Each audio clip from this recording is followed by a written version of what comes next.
আসসালামু আলাইকুম। আপনারা আমাদের থেকে ভালো কাজ চান, ভালো আউটপুট চান। এখন আমরা ভালো কাজ বা ভালো আউটপুটটা কিভাবে দিব?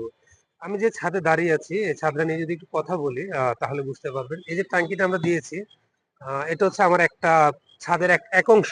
এটা আরো ছাদ আছে ওই পাশে। এটা একটা ইউনিট। এটা হচ্ছে টপ ছাদের একটা ইউনিট। এখানে যদি টাঙ্কিটা মনে করেন যদি আমাদের মাথার উপরে হতো, সেক্ষেত্রে কি হতো? আমাদের কাজটা কোন ধরনের হতো? যদি আমি দেখাই তাহলে বুঝতে পারবেন।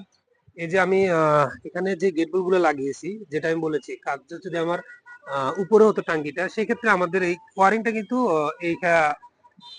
এই ভিটটা দিতে পারতাম আমরা। ভিটটা দিতে গেলে এই গেটগুলো গুলো কিন্তু সাইডে চলে যেত। কাজটা কিন্তু সুন্দর হতো। এখন দেখেন ওইখান থেকে আমাদের প্রায় 2 ফুট, ওয়াল থেকে 2 ফুট আমরা টানি, তারপরে গেটগুলো গুলো লাগাতে হয়েছে। তারপরে মনে করেন চারপাশ থেকে আমাদের যখন পাইপগুলো আমরা দিয়েছি, পাইপগুলো কিন্তু পুরোটা ছাদ একবারে নষ্ট করে ফেলেছে। এখন টাঙ্কিটা যে জায়গাতে ফিটিং করা আছে, আমাদের কিন্তু আর কিছু করার ছিল না যে এর উপরে পাইপগুলো তোলা আমাদের কখনো পসিবল ছিল না। তো আপনারা যারা ভবন তৈরি করতে ইচ্ছুক বা ভবন তৈরি করছেন, তাদের উদ্দেশ্যে কিন্তু আজকের এই ভিডিওটা।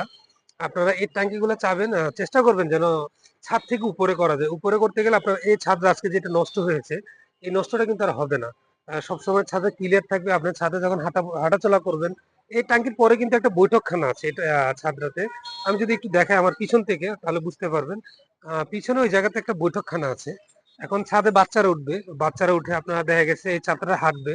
এই যে পাইপগুলো আমি ছাদে ব্যবহার করেছি, এখন কিন্তু আমরা আমাদের মন করার মতো ব্যবহার করি, কারণ ছাদে যেভাবে টাঙ্কিটা আছে, যে সেট আপটা ছাদে আছে, ওই সেট আপটা নিয়ে কিন্তু আমরা এই কাজটা করতে হয়েছে। তো সেক্ষেত্রে আপনারা যদি একটু ভিন্ন চিন্তা করে কাজগুলো করেন, আপনাদের কাজটা কিন্তু সুন্দর হয়, একুরেট হয়। আর সেই চিন্তা ভাবনার কারণে আপনাদেরকে জানানোর জন্য কিন্তু আমাদের এই আগ্রহটা। আমাদের ভিডিওর মাধ্যমে আপনারা জানেন, আপনারা শিখেন। আপনারা যেন পরবর্তীতে আজকে যে ভুলগুলো হচ্ছে, এই উনি যেটা করেছে, এটা যেন আপনার বিল্ডিং এ না হয়। আপনাদেরকে সে পরামর্শ দেওয়ার জন্য, সেই উপদেশগুলো দেওয়ার জন্য কিন্তু আমাদের ভিডিওগুলো তৈরি করা, আপনাদেরকে জানান দেওয়ার জন্য। তো আমাদের ভিডিওগুলো কেমন হয় বা আমাদের কাজকর্মগুলো কেমন হয়, অবশ্যই আপনারা আপনাদের মন্তব্যগুলো জানাবেন। কারণ আপনারা যদি আমাদেরকে না জানান, আপনাদের ভালো পরামর্শগুলো আমাদেরকে না দেন, আসলে আমরা কিন্তু ভালো জিনিসগুলো শিখতে পারতেছি না। এই যে কাজটা করেছি, এই কাজটা কেমন হয়েছে বা কেমন হলে আর একটু ভালো হতো বা বেটার হতো, এখানে কিন্তু আমি একটা জিনিস দেখিয়ে নিই। অনেকে বলবে ভাই টাঙ্কি সেট আপ করছেন, টাঙ্কির গোড়ায় ঘ্যাস পাইপ দিয়েছেন। ট্রিপল লাইনে তো ঘ্যাস পাইপ নেই ভাই, ট্রিপল লাইনে টি লাগানো আছে। ভালো করে খেয়াল করবেন। আমরা সদ্য কাজটা শেষ করেছি। টি গুলা খালি আছে, জাম টাম দেওয়া শেষ হয়েছে। আমরা এগুলোতে ঘ্যাস পাইপ দিয়ে দিব। কিন্তু এগুলো যদি ওয়ালের সাইডে হতো, ঘ্যাস পাইপ গুলোতে কিন্তু ক্লাম মারা যেত এগুলাতে, যদি ওয়ালের সাইডে হতো।